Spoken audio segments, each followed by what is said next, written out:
Welcome, everybody, to the Tuesday edition of the Huddle Hub Podcast. My name is Metal Mike, and I'm joined here, as always, with the Candyman, the Mr. Pickmaster himself, Johnny H. John, how you doing on this wonderful Tuesday evening? I'm doing good. How are you? I'm okay. I am. A little stressed out, but I'll get past it. I'll move forward. I'm sure you will. And, yeah, we're late because of me, because, fell asleep and, yeah. So I apologize for being late. It is what it is. Yeah. What's up, Tommy? How you doing? How you doing on this wonderful Football Tuesday? Thank you for joining us here on the podcast. Tommy. Appreciate you being here. So, John, let's get into it. We got a lot of stuff to talk about tonight, and a big show tonight. Why? Because we got the college football playoffs that kick off on Friday night. We got the NFL Week 16 that kicks off on Thursday night. We got a lot of news to talk about coming out of college football, the NFL, playoff scenarios that are happening. But the first thing we got to do is break down and give our thoughts on what happened in Week 15 in the NFL. So, John, what games did you focus on in Week 15 in the NFL? Oh, man, there were so many interesting games. And, the first one I want to talk about is that Thursday night game. And I was texting you this. There was something special about that Thursday night game for me.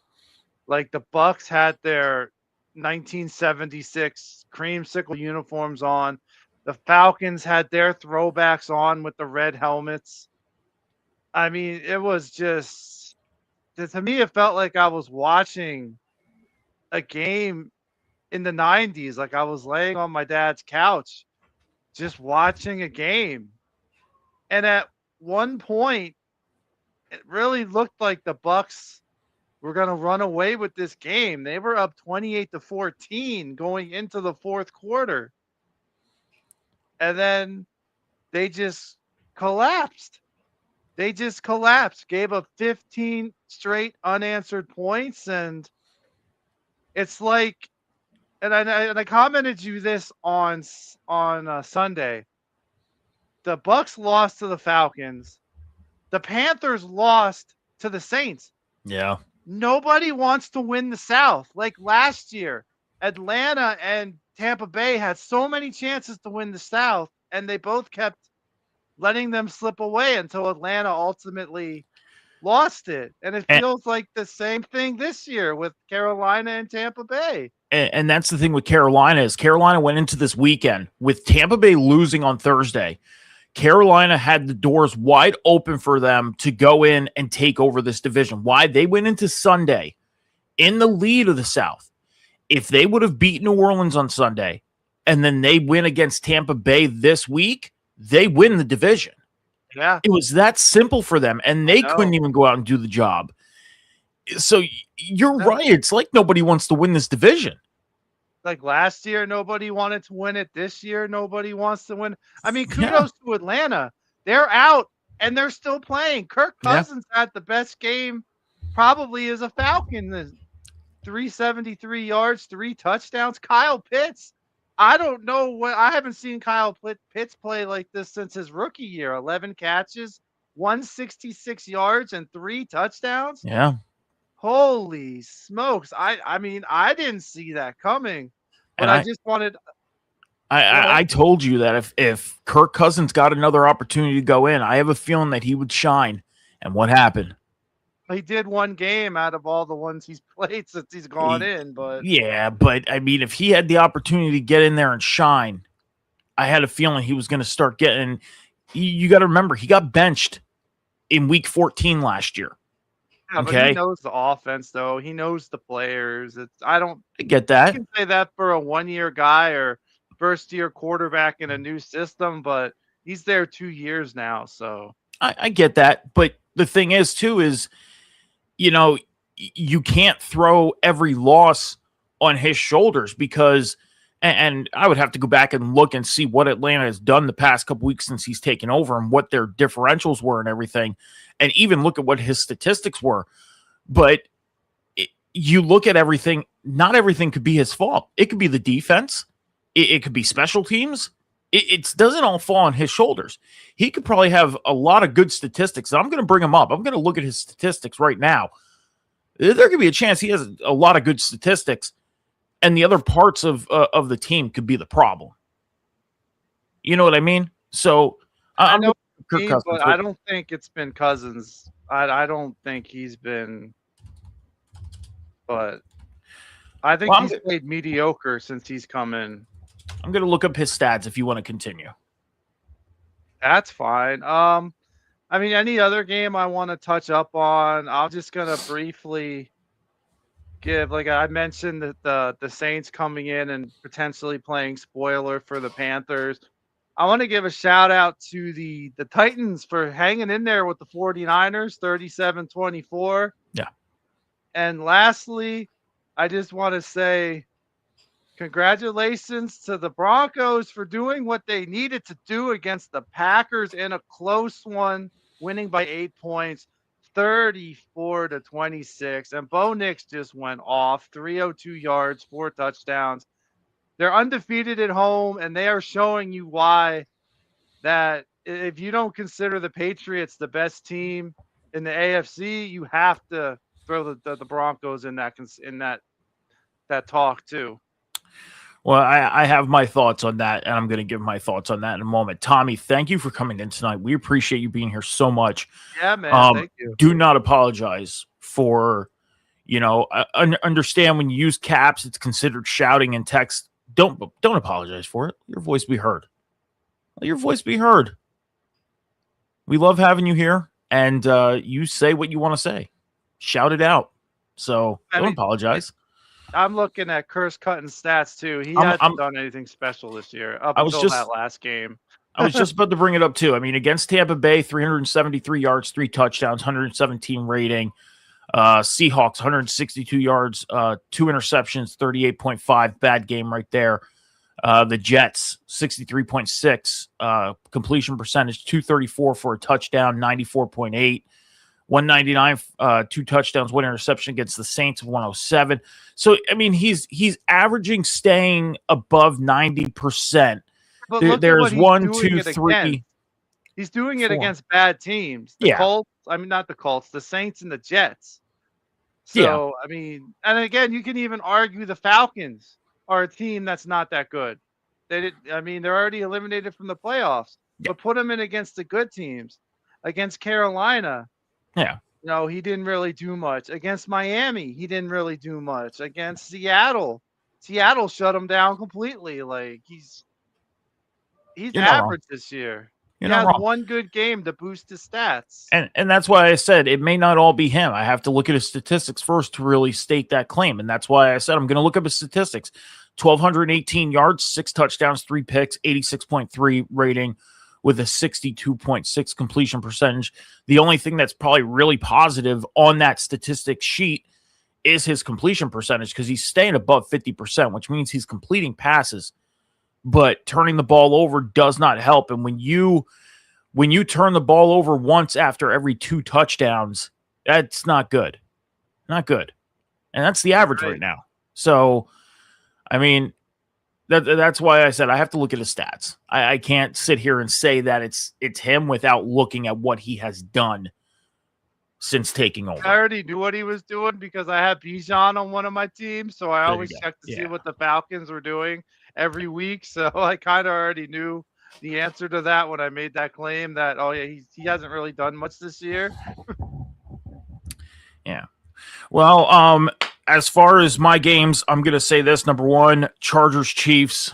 Hats off to the Chargers for going out and taking care of the job they need to take care of. The Chiefs went into this weekend with their backs up against the wall, and they needed to go out and win.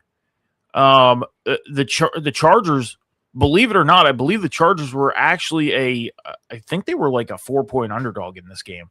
I think that was the spread the last time I seen it. I'm not sure on that. The Chiefs were ahead on that. Yeah. Well, that's what I mean is the Chargers were the underdog. So, the Chargers going in and taking care of the business they had to against the Chiefs. Great job. And we'll talk Chiefs in a few moments because, I mean, we can't just sit here and ignore the fact that this is the first time in 10 years the Chiefs are not in the playoffs. We're going to talk about it. Second game, Saints and Panthers. hats off to the Saints for going out and doing what they need to do. I mean, for teams, you look at right now the teams that are out of the playoff race and are basically just finishing off their season. They are playing for something. They're playing for draft positioning. Right now, the Giants are the number 1 overall pick. The Raiders are number 2 overall pick. The Saints, you would think, with the position they're in, trading away Rashid Shaheed a couple weeks ago at the trade deadline, and pretty much saying like, hey, we're going to start unloading some players and rebuilding this team. You would think, maybe we should go out and lose. No, they're going to go out and win games. They want to make this season a little worth it for fans, I guess, but going out and taking care of business, cutting the Panthers off from possibly winning the division this week, if anything, the Saints are playing disruptor. They played disruptor. That's what they did. Can I say something real quick?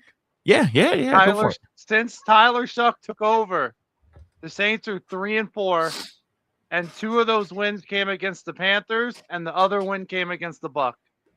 Tyler Shuck is the reason this team's turning around. They're getting quarterback play. There you go. It might not be the greatest, but it's good enough to get games won. Doesn't need to be great. It just needs to be good enough. Yep.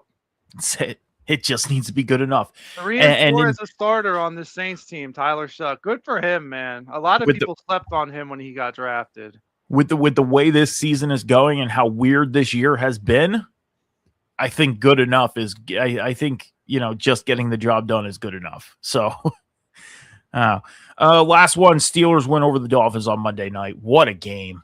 What a game on Monday night. That game off because oh my goodness. That was brutal to watch. It took forever for them to start scoring. Well, I mean, when you're playing in 8-degree weather and, it's literally below freezing and it just snowed the day before, it's going to be tough. Getting affected by that, but not Pittsburgh. They should be used to that.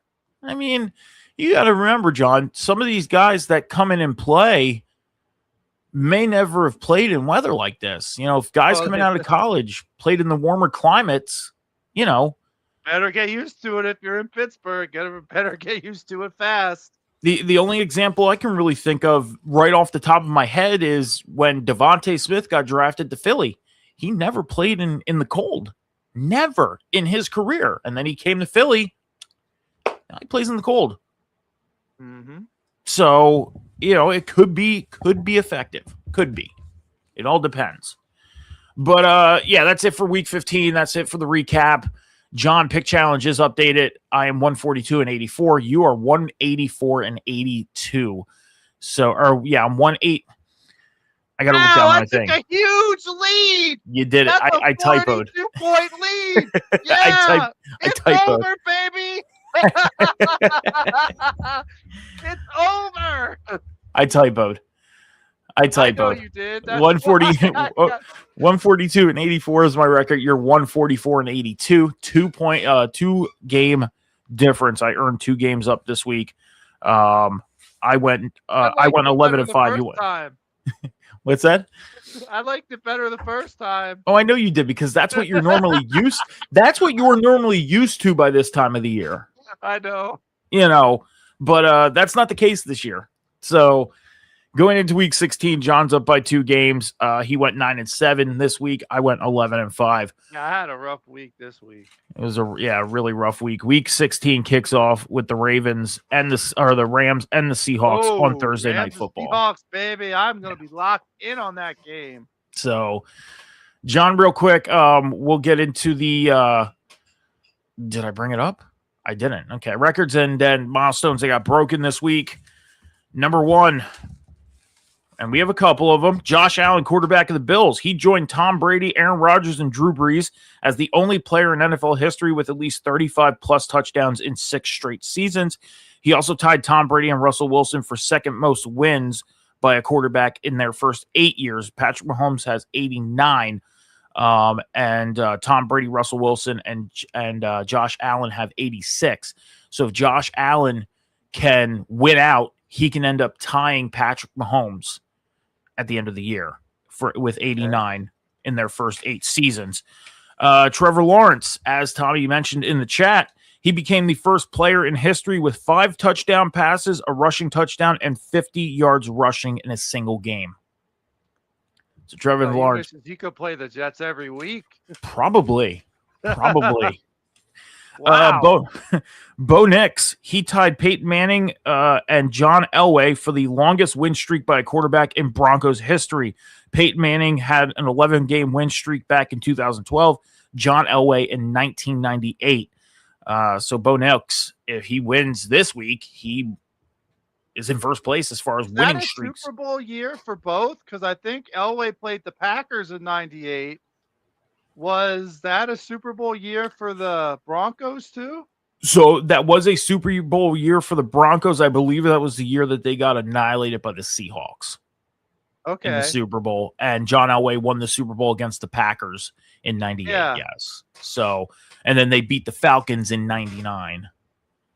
So let's just see if the trend continues and if Knicks can go lead them to the Super Bowl. Well, so the Broncos beat the Packers in the 97-98 season, and then 98-99 was the Falcons Super Bowl win that John Elway did it. So I had to think for a second how that really went.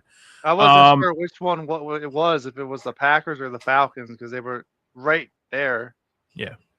Bo Nix also joined Dan Marino as the only quarterback in history with 20 wins, 7,000 passing yards, and 50 touchdowns in their first 2 years.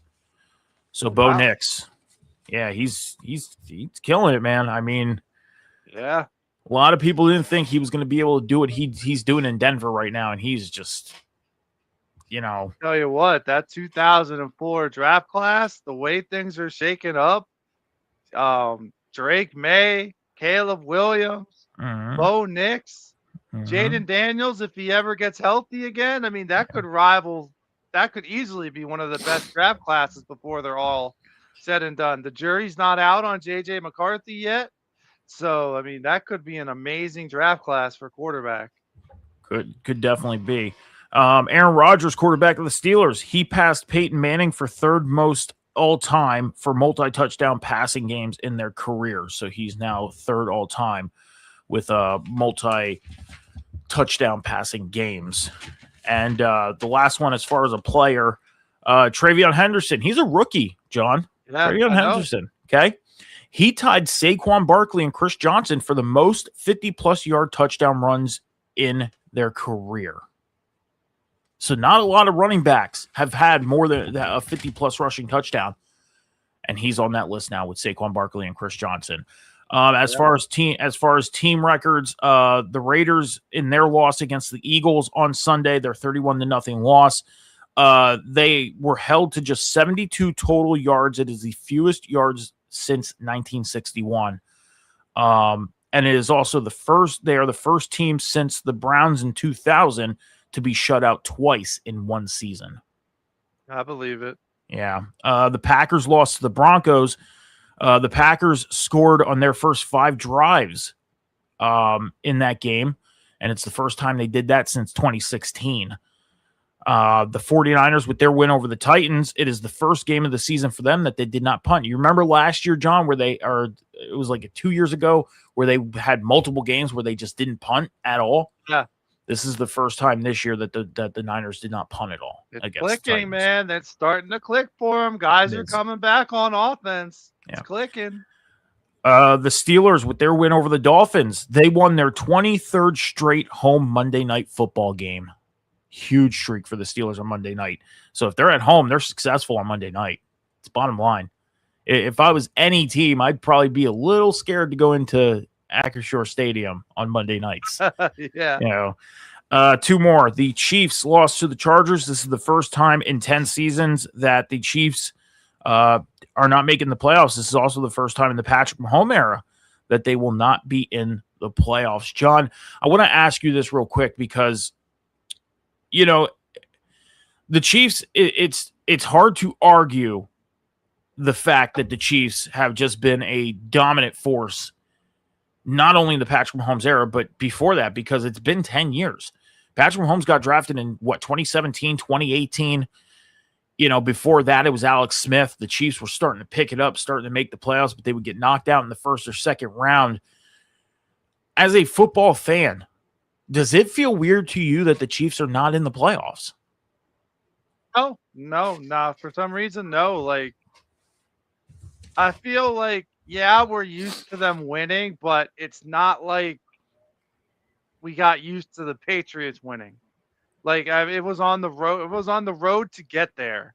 Yeah. But there have been so many years prior to Patrick Mahomes that the Chiefs didn't make the playoffs. To me, it's like, okay, they came down to earth this year. I shouldn't even say that they didn't came down to earth. They played under their talent level, I should say, because they on paper they have a very good team, and they should have been a contender. It's a tough blow, and if there was any year for Patrick Mahomes to tear his ACL, it would be this year when they basically are out of playoff contention. And it's so not like the Chiefs have to be like, oh my gosh, we're fighting for the number one seed and now we lost our guy. Yeah. So now I feel like it kind of takes pressure off the rest of that organization and the rest of the players. And so, because now it's like, okay. And you go on social media and everything, and everybody is like, oh, the dynasty's over. We're going to start seeing the fall. No, I mean, this is every team has a bad year. The Patriots, there was a time when Tom Brady and the Patriots didn't make the playoffs. Yep. So, I mean, this is probably a 1-year deal, and next year the Chiefs will be right back up on their horse and they'll be riding into the playoffs. Man, Patrick Mahomes, first year with the Bucs, the Patriots didn't make the playoffs, if I remember right. Yeah, well, no, the Patriots didn't make it the first year that Tom was gone. So, or no, first year I think Mac Jones did take them. I think they made it to the wild card. Yeah, Brady's first year with the Bucs. I'm saying I don't think he made the playoff. He won the Super Bowl in his first year with the Bucs. No, that was the second year, wasn't it? No, it was the first year. Oh, nope. I got him confused then. Because I believe he only played 2 years in Tampa, and he made it his first year, won the Super Bowl against Kansas City, because Kansas City went out, beat the Niners the year before. That was the COVID Super Bowl against the Chiefs, Tampa and Kansas City, and Tom Brady won. So, and then the following year, Tom went out and lost, and then I believe that was it. So, I mean, I would have to double check that, but I believe that's how it went. But Tom won his first year in Tampa. So, okay. Last one, the Jets. Their defense, man. I mean, this is one statistic that I was very surprised. It's the Jets defense, though. I don't know if it's very much surprising. They're the only surprising about the Jets. They're the only team this season through 15 weeks without an interception. The only thing the Jets do that can surprise somebody is win a game. Yeah. That's it. Terry Glenn, you need to go, bro. I'm sorry. You are not the guy in New York. You are not the guy. You need to go. Well, I'll have to definitely see what happens the rest of the way out. I mean, for the New York Jets, I mean, it's not out of the realm of possibilities of him being fired after 1 year. We've seen it. Yeah. Last year out in Las Vegas, we've seen it. Yeah, I know. John, we get the playoffs. The playoff picture is starting to clear up a little bit. As of right now, the Rams would be the 1, the Bears 2, Eagles 3, Bucks 4, Seahawks 5, Niners 6, and Packers 7. Lions are on the outside looking in, along with the Panthers and Cowboys in the NFC. And in the AFC, the Broncos are the number 1 seed. The Patriots are 2, Jaguars are 3, Steelers are 4, with the Chargers at 5, Bills at 6, Texans at 7. And then the teams that are on the outside looking in are the Colts and Ravens. That's it. The playoff picture is starting to kind of wind down, John. We got some scenarios that going into week 16 to where some of this stuff can be locked up and taken care of. The Broncos, they can clinch the AFC West with a win plus a Colts loss or tie, or a win plus a Texans loss or tie. Now, if the Broncos were to tie, then they would need the Colts to lose or the Texans to lose to clinch the AFC West. So the Broncos, huge chance to clinch the AFC West this week. The Bills, they could clinch a playoff berth with a win plus a Colts loss or tie, or a Texans loss or tie. Or if the Bills tie, they need the Colts to lose or the Texans to lose. to clinch the playoffs. Pretty much same thing with the Patriots too. They need to win or tie, or they need the Colts to lose or tie, or the Texans to lose or tie to clinch the playoffs. Jaguars have the same scenario as the Bills. And then over in the NFC side of things, the Chargers, they could clinch a playoff berth as well. Same scenario as the Bills and every other team with the Colts and Texans.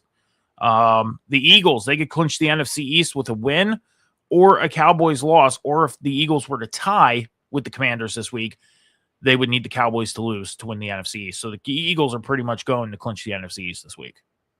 That's it. If they lose, it's just the inevitable of clinching by playoff time. Because the Cowboys, their situation is they need the Eagles to lose out. They need to win out. Might as well just cross out Dallas. They're not making the playoffs. They're not. You So- might as well just cross that out. Yeah. The Bears, they can clinch the playoff berth with a win and a Lions loss or tie, or if the Bears tie, they need the Lions to lose. The Packers, they need to win and a Lions loss or tie, or if they tie, they need the Lions to lose. And the 49ers, if they win, they're in. If they don't win, they need the Lions to lose. And if the 49ers tie, they need the Lions to lose. So, and then the Seahawks, they needed to either win or tie, or they need the Lions to lose or tie. So, they beating the Colts. The Niners are beating the Colts Monday night. Okay, that's so, happening. I mean, those are the scenarios for the playoffs, John. The teams eliminated right now, the teams that are gone, done: the Vikings, Falcons, Saints, Commanders, Cardinals, Giants, and then the AFC, the Chiefs, Dolphins, Bengals, Jets, Browns, Titans, Raiders. Their seasons are basically done officially as far as playoff wise, but now they just have to play the rest of the 3 weeks. Then that's it. Season's over for them. So, John, when you look at this playoff picture, I got to ask you, not really asking for a prediction.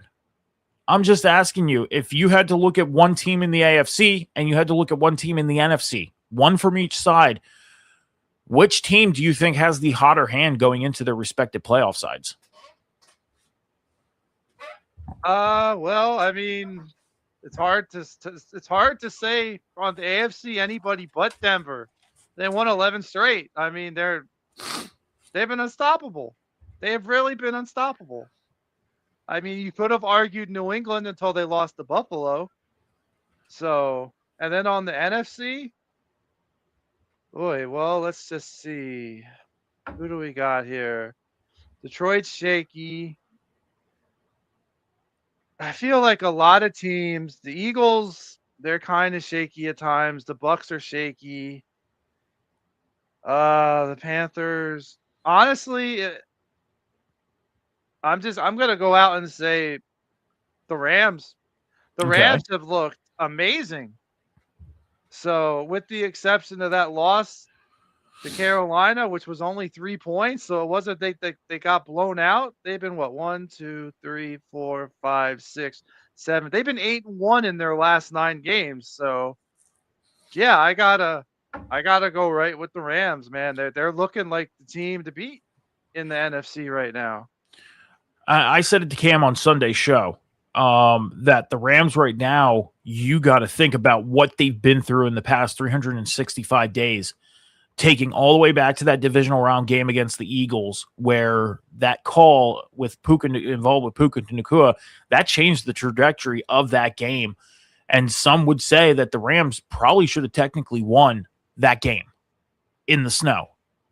The Rams, I think, are pretty much out for blood. Like, they're out to, make that wrong right. But I will say there is one team that I think could stop them in their path, and that's the 49ers. I think the 49ers. I think the 49ers right now, John, I always talk about there's teams that don't have a spotlight on them. They don't have the media coverage surrounding them, all that stuff. The 49ers don't have that around them this year. And I think that's what's really, Seattle either.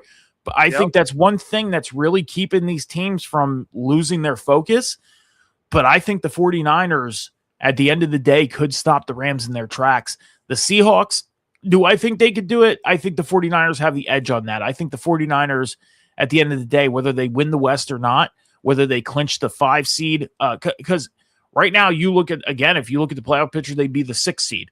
So they would be taking on Philadelphia in the wild card round. They would have to go into Philadelphia. And the last time these two teams played in Philadelphia, San Francisco came in and they took care of business. Can I say this? And this is not me being a cocky 49er go fan. for it. No, go for it. There is no team on the NFC side that scares me. The Rams, they split them. Yeah. They split 1-1. Yeah. The Bears, they're good, but at times it shows their youth and inexperience. Yeah. The Eagles, a lot of close games. Yes. 9-5. They're not the Eagles that they were the years before that. Same with the Bucks, 7-7. Seattle, San Francisco already beat them week 1 in Seattle. Yep. Green Bay, the Niners own the Packers in the playoffs. The Lions are a shaky 8-6, and the Panthers will be lucky to even make the playoffs. So, I mean, between the Panthers and the Bucks, no team on the NFC side scares me. As a Niner fan, to be honest with you. My honest opinion, my two teams that I think have the hottest hand going into the playoffs, the 49ers and the Bills. Okay. 49ers and Bills. That's fair. And it would not surprise me if that's who we see playing. I mean, the 49ers could end up having a home Super Bowl game because that's where the Super Bowl is this year. Awesome. I know. That's why Jerry Rice and Steve Young are the coaches for the Pro Bowl. That's why, the 49ers right now are my hot hand pick. And the Bills, they're picking things up. If the Bills get going, we get into the playoffs, John. I get it. The Broncos and Patriots are doing what they're doing now. The playoffs are a whole different monster. That is a whole different ballgame. Experience factor is going to have to come into play, and Josh Allen has that. The only thing he has not been able to get over the hump of was the AFC Championship game, and the only person that got in his way of that was Patrick Mahomes and the Chiefs. That's it. Right now, the Bills are a very dangerous 6th seed. I would not want to play them. Just like on the NFC side, I feel like the Seahawks and the Niners are a very dangerous 5 and 6 seed too. Like I would not want to play them. Exactly. So I say 49ers and Bills. Okay. That'd be a great Super Bowl too. It would be. I would enjoy that. Brock Purdy against Josh Allen. That would be great. That would be a great game. That would be a great game. So, but we're going to break this more down as we get into week 16. John, schedule's going to change a little bit for the weekend show this week. I'm going to run on Saturday afternoon opposed to Sunday morning because we do have games on Saturday. And we've got to break those down, I know. So we're going to run at 1 p.m. on Saturday afternoon. I'm looking forward to that Bears and Packers game. I hope I get home in time for it. Yeah. So I will be live at 1 p.m. Saturday afternoon to get you guys ready for the Saturday games and break down the Sunday games as well and get you guys ready for the rest of week 16. John, let's get into the news. We got a lot of news to cover, and we are trucking along here tonight. Number one, Patrick Mahomes, as we know, he tore his ACL in the loss to the Chargers on Sunday. He had successful surgery on Monday, and he has plans of being back by week 1 of the 2026 NFL season. And John, there's a lot of questions on whether he's going to actually be back or not. I'm going to say this right now. Being able to see how he trains, because there are videos out there of how he trains on the documentary Quarterbacks on Netflix. It shows you how he trains. I have no doubt that Patrick Mahomes will be back by week 1 in 2026. What are your thoughts? I agree. He's somebody who has a passion for the game. He has a love of the game. He has a love of the organization and his teammates. And I truly believe that he's going to work his butt off and get ready for week 1, because now he has a chip on his shoulder. Not only did the Chiefs struggle last year and miss the playoffs, but he got hurt. So, I mean, now I feel like he's going to have a big chip on his shoulder and have something to prove next year. Yeah. So, and one thing that bothered me, John, was I hop on social media yesterday morning, and a lot of people were, you always hear those people of, oh, the NFL is rigged. It's rigged. Yeah, and I'm like, knuckleheads. I'm like, how is it rigged? These players don't know until the referee tells them they're back from a commercial break or anything like that. There was a video out there that somebody created saying, oh, the NFL's rigged. Check this out. We got the Chiefs game that got switched over on CBS after the Bills game, and on the very first play, Patrick Mahomes, they already knew they were out of the playoffs, so he went out and faked his injury. I'm like, get out of what? here. What? Get out of here. Then tell me, explain Micah Parsons, because Micah Parsons, he tore his ACL as well on Sunday against Broncos. Okay. The NFL is rigged, right? So the NFL will purposely rig it that their top player, their top money name, their most recognizable player, you say Patrick Mahomes, other than maybe Travis Kelce because of Taylor Swift, everybody will know who Patrick Mahomes is. Yeah. So you're telling me the NFL has him fake an ACL, a serious injury, and make the Chiefs miss the playoffs just to prove it's not rigged or something like that? It's like, no, stop it, man. That's the dumbest thing I've ever heard. And they went into closing their video by saying, oh, now the storyline's going to be Patrick Mahomes is going to use his injury as an excuse for not making the playoffs. Like, come on. That just about over. He wasn't going to lead that comeback. No. There was not a lot of time left on the clock, man. Use your head, dude. That Chargers defense was playing hot. Come on, man. In that game. So it bothered me a lot. It really did. Just to hear somebody say that. And you hear the whole, NFL is rigged every day from somebody. And it's like, no, it's not. It's really not. I mean, it's got to wonder though, but I mean, sometimes you do. Sometimes you do have to wonder. I mean, in the past couple of years, the whole storyline talk and everything, like, oh, the teams get scripts and this is what's got to happen. But it's sometimes you do. But it's not. I don't even think about it.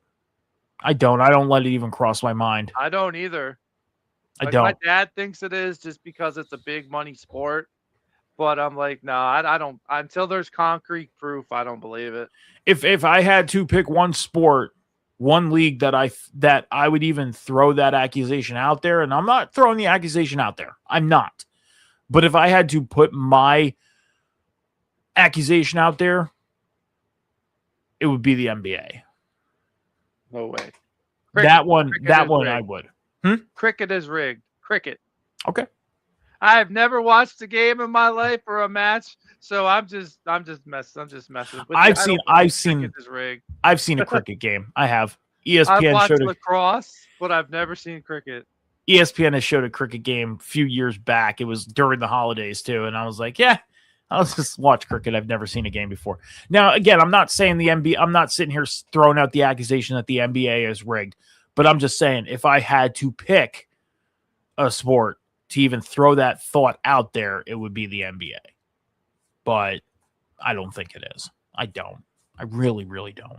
So, like I said, Micah Parsons, he's also going to be out. ACL tear. He's done for the season as well. Steve Wilkes, defensive coordinator of the Jets, he was fired on Monday. So that's it for Steve Wilkes with the Jets. He's gone.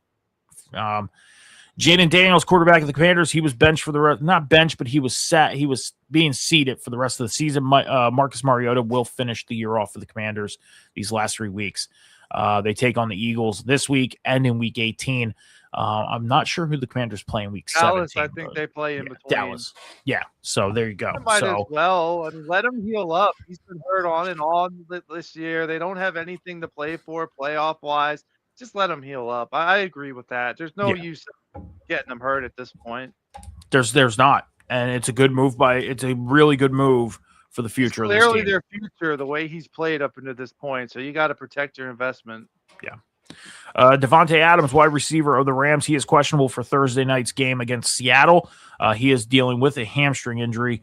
Sean McVay, the head coach, went on to say that things are not looking good with it right now. So I wouldn't expect Devontae Adams to be playing on Thursday night. There's a chance. But congratulations have to go out to Sean McVay because he welcomed in to the world the birth of his second son. So, all right. Congratulations to Sean McVay. Ronald the Ram is born. Let's go. And then, as we know, we already covered. I wasn't trying to make a joke out of his son being born, but Congratulations, seriously. Like, I don't want people to think, well, what's this guy's deal? I mean, It's all good. Alan Lazard, wide receiver of the Jets. He is no longer a Jet. He requested release from the Jets last week, and it was granted to him yesterday. So Alan Lazard is now free agent. I'm going to say this right now. I think Alan Lazard will be picked up this week, and I think Pittsburgh does it. Well, yeah, the only reason he was a Jet was because Aaron Rodgers was there.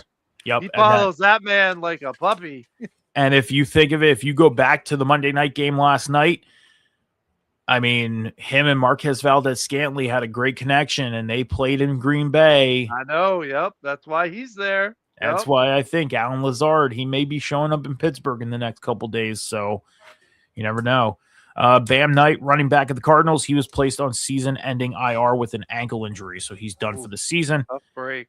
And Mike McDaniel, head coach of the Dolphins, he talked about making quarterback changes for the remainder of the season. That means Tua Tagovailoa may end up getting benched by as soon as tomorrow, but the only two quarterbacks that are available are Zach Wilson and Quinn Ewers. So I would throw Ewers in there, see what he can do. I was thinking that. They got eliminated from the playoffs with that loss, so just throw him in there. Let the kid get some experience. I'm with you. I agree. Zach, and I said this. We've had a lot of discussions about Zach Wilson, and I always said that there's a possibility that this kid just could be doing bad because of the systems that he's in. Now, again, I'm not going to sit here and agree that the kid is fully bad because he's not getting an opportunity to go out there and show whether he fits fully in the system or not. So he couldn't beat out Quinn Ewers. Well, he is the number 2. Ewers is a 3. So I think Ewers beat him out because when Tua wasn't playing, Ewers was in there playing. All right, we'll look at we're going to look at the Dolphins depth chart. Let's see how they have it set up. See if Zach Wilson's the 2. Is he? Because I know Ewers has played this year. I don't think Wilson has. I know Wilson was also on the injured list for a couple weeks this year. That might be why. That might be why Ewers got put in. Yeah, but Zach Wilson is the number 2. Okay, that makes sense. That's it for the news coming out of the NFL. John, let's get into the college football news. We're going to head right into it. We're going to fire through this week, getting through some stuff because we got to talk about the college football playoffs. So a couple coaching news as far as coaching situations this week that came out. Biff Poggi, he was the associate head coach for Michigan. He's going to take over as interim head coach for the bowl game for Michigan. Did you just say Biff Hoagie? Like Biff? The sandwich hoagie? Biff Poggi. Oh, I thought you said hoagie. Biff Hoagie. I was like, what in the world? So you remember those little circle things, Pogs? P-O-G? Add another G and I at the end of it. That's his last name, Poggi. Oh, I thought you said hoagie. I was like, no way is he named after a sandwich. Yeah, so Biff Poggi, the associate head coach for Michigan, he's going to be the interim head coach for Michigan's bowl game. So he's going to coach one game, and then the job is open again. That's that. Colin Klein, offensive coordinator from Texas A&M, he is the new Kansas State head coach. So Kansas State bringing him in. Arch Manning, he did make his announcement that he is going to return to Texas in 2026. Yeah, no Manning leaves early. Everyone, I don't know why people thought he was going to leave early. Penn State, they made some coaching moves. Offensive line coach from Iowa State, Ryan Clanton.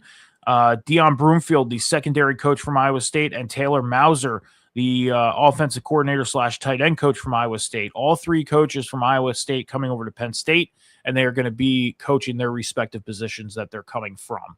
So just upgrade in school. That's it. Nothing changed. And then, that's it for coaches' moves and everything like that. John, we do have some news coming out. Some quarterbacks are going to be entering the transfer portal. John, we have 7 top quarterbacks that are going to be entering the transfer portal. You ready for these? Ooh. Yeah, let's hear them. So number 1 is Brendan Sorsby from Cincinnati is going to be entering the transfer portal. Okay. The big one is Dylan Raiola from Nebraska. He was announced yesterday that he's entering the transfer portal. Yes. Yep. Yeah. Oh, Florida State. You get that kid. Let's go, West Virginia. Get that kid. He is the future. DJ Lagway from Florida is entering the transfer portal. Stay away from that guy. He did mention in an interview today that he did want to stay in Florida, but he had a little bit of a heated argument with the coaching staff and some of the personnel there, and that's what forced him to say, you know what, I'm entering the transfer portal. I'm getting out of here. So DJ Lagway is going to be leaving Florida. Sam Levitt from Arizona State, he's entering the transfer portal. CJ Bailey from North Carolina State, Byron Brown from South Florida, and Drew Mestemaker from North Texas, all entering the transfer portal. Those are the big top 7 quarterbacks entering the transfer portal. Levitt's another guy I really like from our Arizona State, man. He's got a great arm. I would love to see West Virginia or Florida State go after him too. I'm a Sam Levitt guy.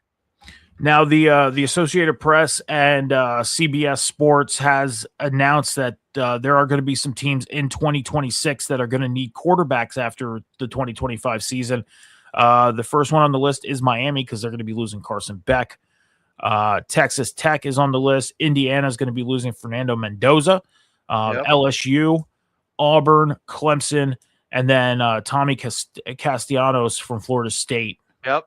Is going to be leaving. So that's why I said Florida State. Let's go. Yeah, West Virginia does not have a solid quarterback either. That was one of their big problems this year. Let's go, guys.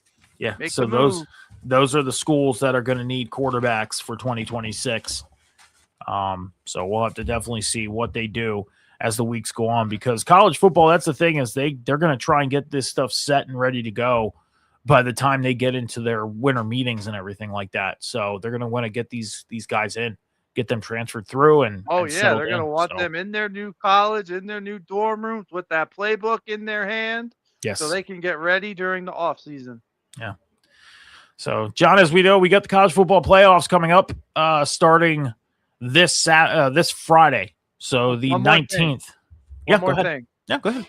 Saturday the 13th was the Army-Navy game, and it was quite the game for Navy.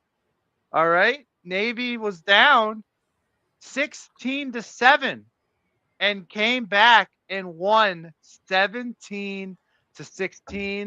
It was quite the comeback for the midshipmen. So I just wanted to throw out there that Navy had a really good comeback in the Army-Navy Bowl, and just mention it before we go into the playoffs. That's fine. No problem.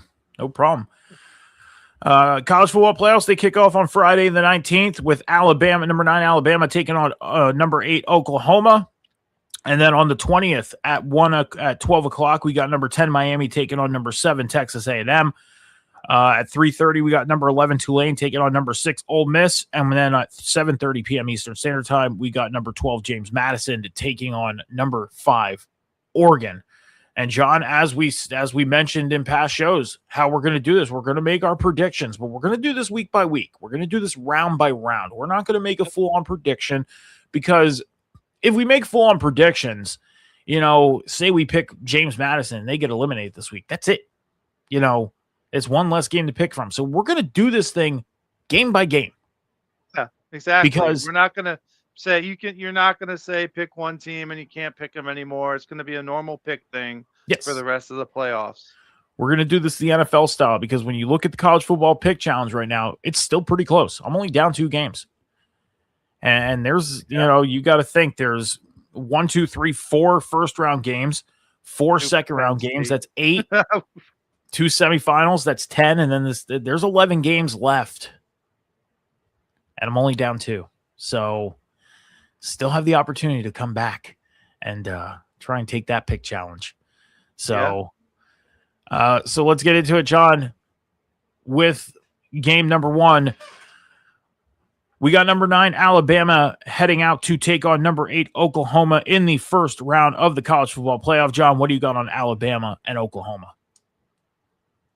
This is a really interesting game to me, because Alabama has really looked good, with the exception of their loss to Georgia. Ever since they lost to Florida State, they really woke up. I mean, they hit a speed bump along the way, but man, they have looked really good this year. I mean, the same could be said about Oklahoma. I mean, Oklahoma, they're 10-2, but I don't look for this game to being to being a very high scoring game. I mean, Oklahoma's 10th in the nation on defense. Alabama is 12th in the nation on defense. I think if Alabama has any kind of edge, it's with their passing game and Ty Simpson. Okay, the Sooners are 63rd in the nation against the pass. They're allowing 229 yards per game, and I think that's going to be the weakness. I think Simpson is going to have a very, very good day. Both of these teams are known for passing. Oklahoma is not a running team. Alabama's not a running team. I think it's going to come down to who has the better quarterback. And I think Ty Simpson has the edge over John Mateer. And that's going to be the X factor, the deciding factor of the game. Okay. So what we'll do is we'll talk about these games, and then when we're done running down and talk about these games, we'll make our picks then. That's what we'll do. Okay? Sounds good. I think that's the best way to do it. Plus it's easier to edit videos that way too. So we'll do that. Okay. And then we'll make our picks. We'll make our picks. To be honest, it's easier to do it that way for editing purposes as well. Sorry. That's fine. That's fine. All right. I didn't have my I normally have a piece of paper right here for me to write my notes, and I didn't have my notes, my note paper ready here, so I just had to write this down really quick. All right. John, we got number 10, Miami, heading out to take on number 7, Texas A&M in the first round of the college football playoffs. John, what do you got on Miami and Texas A&M? This game, these guys are like, this is like a mirror match. It's like you're playing a game against yourself. They both have great offenses, both have great defenses. I mean, Texas A&M, 19th in defense. Miami, 11th in offense. Miami was 11th in defense, sorry. In offense, 28th for Miami, 20th for Texas A&M. So, I mean, this I think is going to be a very, very close game. And I've always been a Carson Beck guy. I've liked him. I liked him since he was in Georgia, to be honest with you. I mean, Marcel Reed for Texas A&M is no slouch either. But I just really like the combination of Beck to Malachi Tooney, his top wide receiver. I think that is a very good combination. If Miami can keep defensive end Cassius Howell from Texas A&M in check, he's got an 11.5 sacks this season. If Miami can keep him in check, I think Miami will edge this one out in a close one. If they can't keep him in check and that defense doesn't give Beck time to throw the ball, if they make him feel uncomfortable, I think Texas A&M is going to have it. So it's at the defense. That's the big key, is how they handle Carson Beck. So I think this is going to be a very fun one to watch.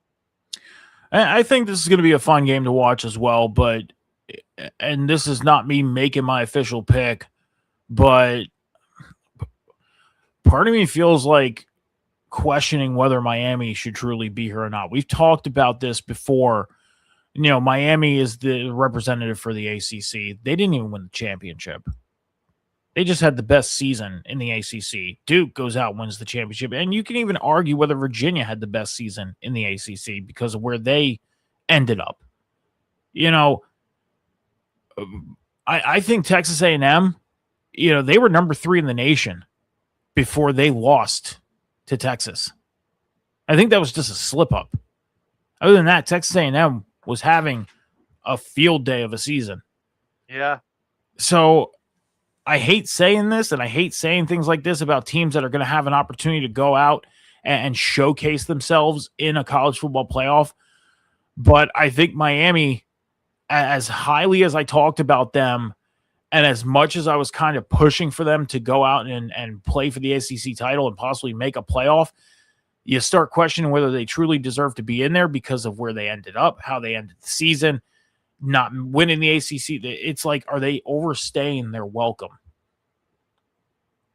But to be fair, there was a jambalaya of teams that had the same conference record. Yeah. So, I mean, let's be honest. If Duke would have been put in here, they would have got blown out. Yeah, they won the ACC, but they can't compete against some of these teams. Virginia's the same way. They can't compete against some of these teams. Miami is the best option for the ACC to be in there. They were the strongest ACC team this year. I can agree with that. I can. I can't argue that fact, but I don't know if they're gonna. I guess we'll find out come Saturday. It's the first game on the it's the first game on the docket of the weekend, or on Saturday. I mean, we're going to find out fairly early whether they'll be able to go out and give Texas A&M a run for their money, or if Texas A&M is going to prove whether it was a true slip up against Texas or not. They're going to go out and prove that in this game. And I think Texas A&M is going to go into this game with a chip on their shoulder because they probably feel like they should have been one of the bye week teams. And realistically, up until 2 weeks ago, they were. So I have a feeling Texas A&M is going to go into this game with a chip on their shoulder, and they're going to try and shut this team down very quickly. But I feel like you can argue the same thing for Miami, though. You can. They weren't selected to be in the ACC championship game. You can. They were easily the strongest of the ACC teams. I feel like they're gonna go into this game like people are overlooking us. People aren't talking about us. They're not gonna. People don't think we belong here. Yeah. I think they're gonna come out swinging. That's how I feel. I don't think you're wrong on that either. I think it's a fair point. It is. So we got number 11 Tulane heading out to take on number 6 Ole Miss in the first round of the college football playoffs. John, what do you got on Tulane and Ole Miss? I don't have much on this game. Like, it's great that Tulane, it's great for them, but Trinidad Chambliss, the Ole Miss quarterback, he's gonna have a field day on them. Ole Miss has the 3rd best passing attack in the nation. Tulane has the 124th pass defense in the nation. This game isn't going to be pretty. Like, I think Ole Miss is just going to stomp them. Yeah, as hard as it is to say that, I 100% agree with you. And I say it's hard to say that because Tulane has had such a good season. I mean, yeah, it's probably to say, look at the conference they play in. And it probably was easy for them to get to where they're at now because of the conference they play in. If they were playing in any other conference, would they be in this position today? Probably not. But again, it's a smaller school in a smaller conference that's going to get an opportunity to go out and showcase themselves. And I can't disagree that Ole Miss is going to go out and stomp them. But at the same time, if Tulane's putting the work in right now to go and prepare for this game, there is a chance we end up seeing a better ball game than we're expecting. There's a chance. So, again, I agree that Ole Miss is going to go out and probably just take care of what they need to do. I mean, but I part of me wants to say I would not count Tulane out. I wouldn't even go that far, to be honest with you. I don't think it's going to be pretty. I'm having a hard time saying it. That's the thing. I don't think it's going to be pretty. It's just, I am having a hard time saying it. I am. I want to be fair to Tulane because they're there for a reason, and the committee, who is made up of like 50 people voting these teams in, feel like that Tulane's going to be a challenge, I guess. I don't know. I don't know. I don't think so. I really don't. No. We'll definitely have to see at 3:30 on Saturday afternoon. The last game of the first round of the college football playoffs, number 12, James Madison, goes out to take on number 5, Oregon. John, what do you got on James Madison and Oregon? I really don't believe James Madison has a chance in this game. I will say this about the Dukes. I'm sorry. James Madison is the Dukes, not the Ducks. Oregon's the Ducks. Close, but not the same. But they have a very good defense. It's number 2 in the nation. I don't think it's going to be good enough to stop Oregon. I think if they have any shot to win this game, they have to make Oregon quarterback Dante Moore uncomfortable. They can't let him get settled in. And they have to get Wayne Knight going. He's their star running back. Got over 1,200 yards this year. They have to get him going on the ground to establish some type of clock control to keep the ball out of the Oregon's offense and maybe tire the Oregon's defense. But I just don't see it. Like I said, James Madison, they have a really good defense. I'm not trying to. I just think they're a good team for the smaller schools. But this is Oregon. This is one of the best. They're number 5. They lost 1 game all year. And I don't see them losing to the Dukes. I honestly don't see Oregon losing to James Madison.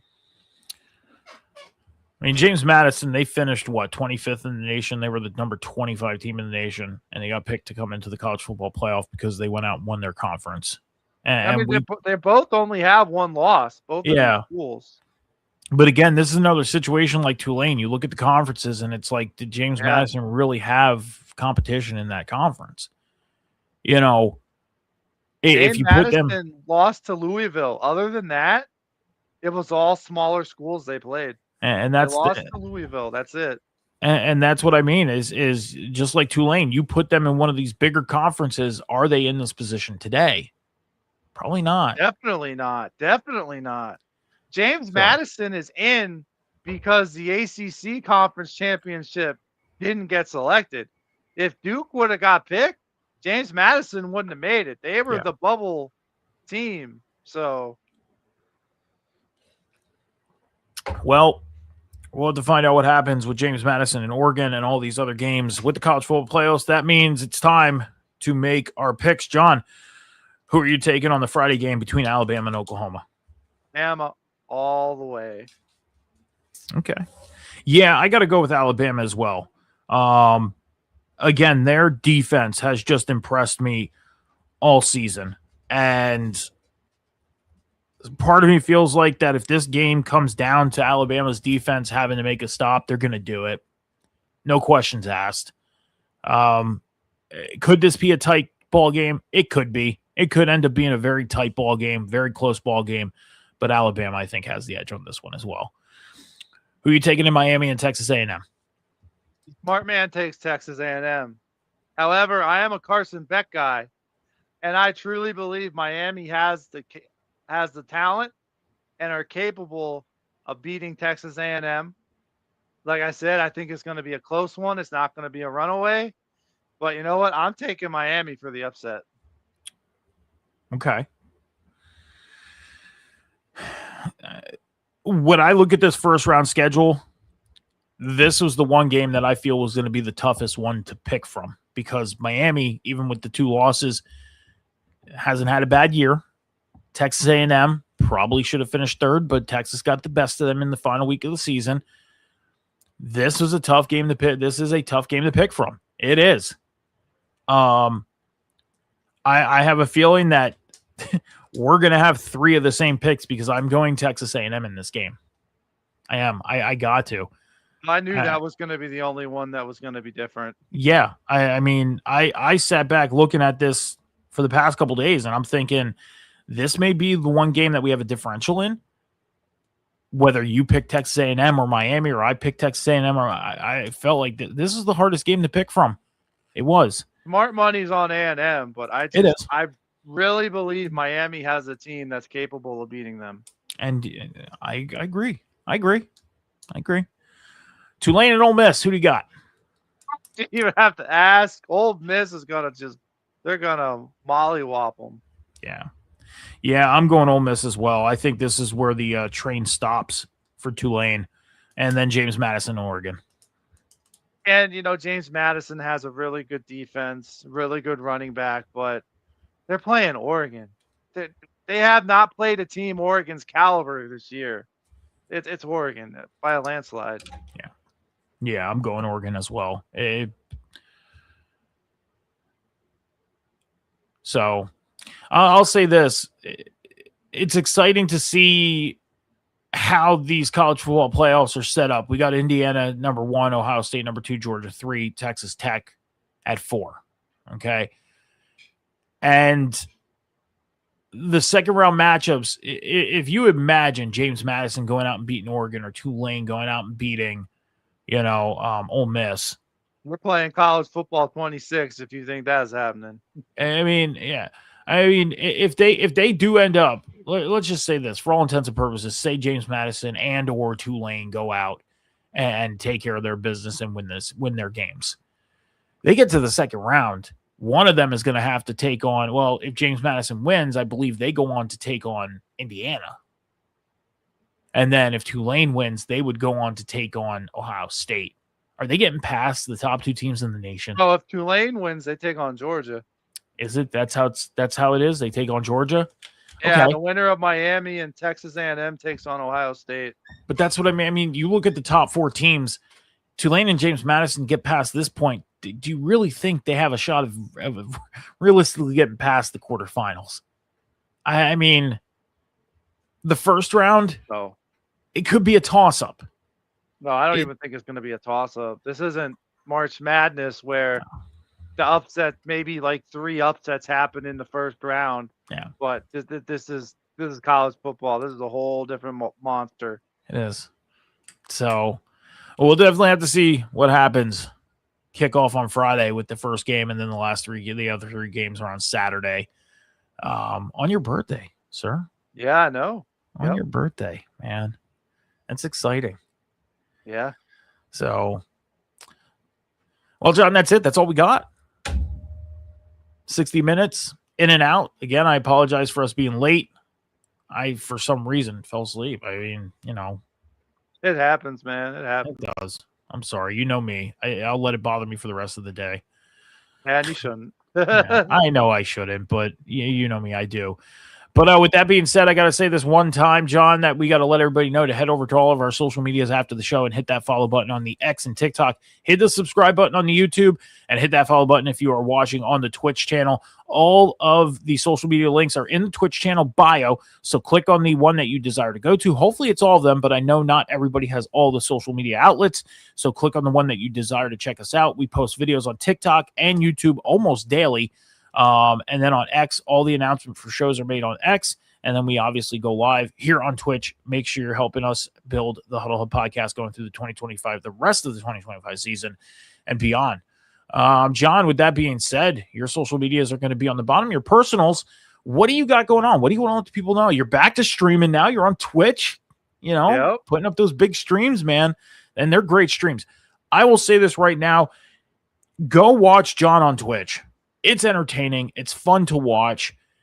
And you'll have a good time watching him play Dead by Daylight. It is great.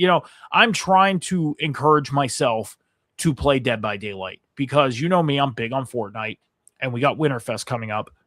But I'm trying to kind of put myself in the position to click because I have the game downloaded. I do. And I'm trying to convince myself to just go play it. So, John, what do you got, man? What do you want to let the people know? All right. Take a look. Keep an eye out on both my YouTube and the Huddle Hub's YouTube. I will be posting, as you saw, I put the Road to Glory Candyman. Well, Candyman got drafted. Candyman had his preseason. Candyman had his first rookie season. I'm in the process of still editing season 1, but I do have the draft video done, and I do have the preseason video done, and they should be dropping sometime this week. So just keep an eye out on that, and you can see Candyman's journey. Sorry about the earthquake there. It's all good. So go check out what John's doing over on his personal, as well as over on the Huddle Hub Podcast YouTube right now. John does edit and post all the video game content. So go check out the great work that he is doing on that, and especially on his Road to Glory. The storyline is really amazing, and the work that he put into that. That is a 10-minute video, but I will tell you this, that took a lot longer than 10 minutes to make. Yeah. Let me tell you that much. And that's what I mean. The hard work that he's putting in, go check it out. And hit that like button. Hit it. Because I guarantee you'll like it. Instagram, X, TikTok, Snapchat, MetalWike714 is where you can find me personally. I don't post a lot of content personally on my social medias. I do go live on TikTok and do video game lives like Fortnite and everything like that. Other than that, all my content creating is here on the shows, here on Tuesday nights with John, and then on Sunday mornings originally with Cam. But we do have a change of the schedule this week. I will be live at 1 p.m. on Saturday to get you guys ready for Week 16 in the NFL.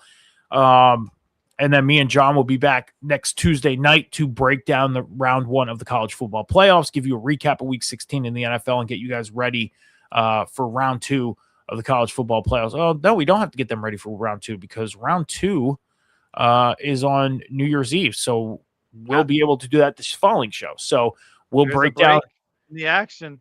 Yeah, so we will break down the first round of the college football playoffs next week, and we will break down Week 16 of the NFL. So all breakdowns next week on Tuesday's show. And then the news and everything like that, the normal other stuff. So that's going to be what you're getting next Tuesday. But I will be live on Saturday this week at 1 p.m. Eastern Standard Time. And then I'll be live over on Rivet City Radio and Off the Top Media for the Boom tomorrow night after AEW Dynamite with Cam and Phil. And then me and Cam will be back on the table spot over there on Monday night with our third holiday special of the season, leading up to the Table Spot Awards on the 29th. So a lot of going on, a lot of shows, John. Yeah. I figured out next week, John, I have 5 shows. 5.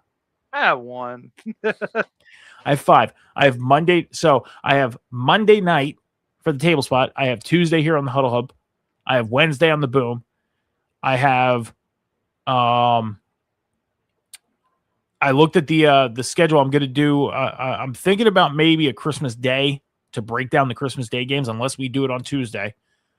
We might break down the games on Tuesday. I won't be joining you on Christmas Day. No, that's the day to spend with family. Me and Jackie always go to my mom's on Christmas Day, so I won't be with you for that one. We'll probably just break down the Christmas Day games next week instead of me going live. So 4 shows like normal. So, well, let's get out of here, John. Thank you, everybody, for joining us tonight. Be good to each other. Be kind to each other. Take care of each other. Be patient with each other. Remember, the world is not moving as fast as you think. Until Saturday, we'll see you 1 p.m. Eastern Standard Time. Deuces.